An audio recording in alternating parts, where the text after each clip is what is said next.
This is the Jhelum River in Srinagar. In early March, snow melt from the Himalayas usually raises its levels. Instead, this year the river has dropped below zero gauge. On March 5th, the water level of the Jhelum at Sangam fell to minus 0.86 feet.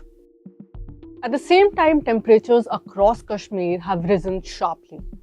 Gulmarg crossed 17 degrees Celsius, the highest temperature ever recorded in March for Gulmarg. The combination of record heat, weak snowfall, and prolonged dry spells is now raising serious concerns about water availability, particularly as Kashmir's paddy farming season approaches. Before we go further, take a look at some of the other important stories we have covered from this week. Israel's war on Gaza has generated around 33 million tons of carbon dioxide emissions. Global oil prices surged past $100 a barrel on March 12th. Himachal Pradesh is experiencing its earliest heat wave in 5 years. Jammu and Kashmir witnessed its 7th consecutive rainfall deficient winter. Between December and February, Kashmir received just 100 millimeters of precipitation against a normal of 285 millimeters, a deficit of 65%. In Srinagar, February was among the driest in more than a century. Temperatures have surged to record highs. Srinagar recorded 24.7 degrees Celsius last week, nearly 12 degrees above normal. Gulmarg touched 17 degrees. According to Kashmir's independent weather forecaster Faizan Arif, when warm spells occurred in winter or early spring in the past, the water level in the Jhelum used to rise by 5 to 8 feet because of snow melt.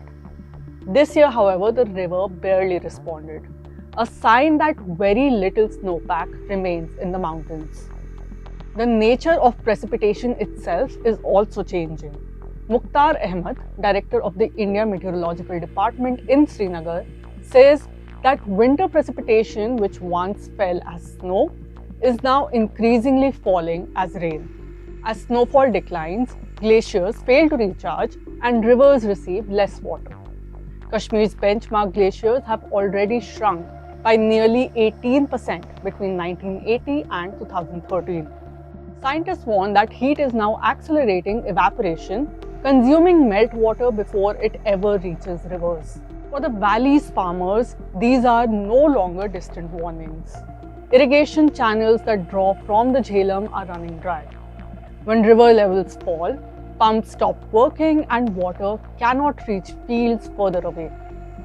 Agricultural scientists are urging farmers to apply mulch to retain soil moisture, limit fertilizer use, and irrigate during cooler hours. In the longer term, cropping patterns may have to change altogether, with water-intensive paddy giving way to maize and pulses. Officials hope that conditions may improve after mid-March if temperatures trigger stronger snow melt. But even they acknowledge that Kashmir's winters no longer behave the way they once did. 20 years ago, this time of the year still saw regular snowfall. It no longer does. Thank you for watching this video. Please subscribe to our channel, and if you have any suggestions, please comment below.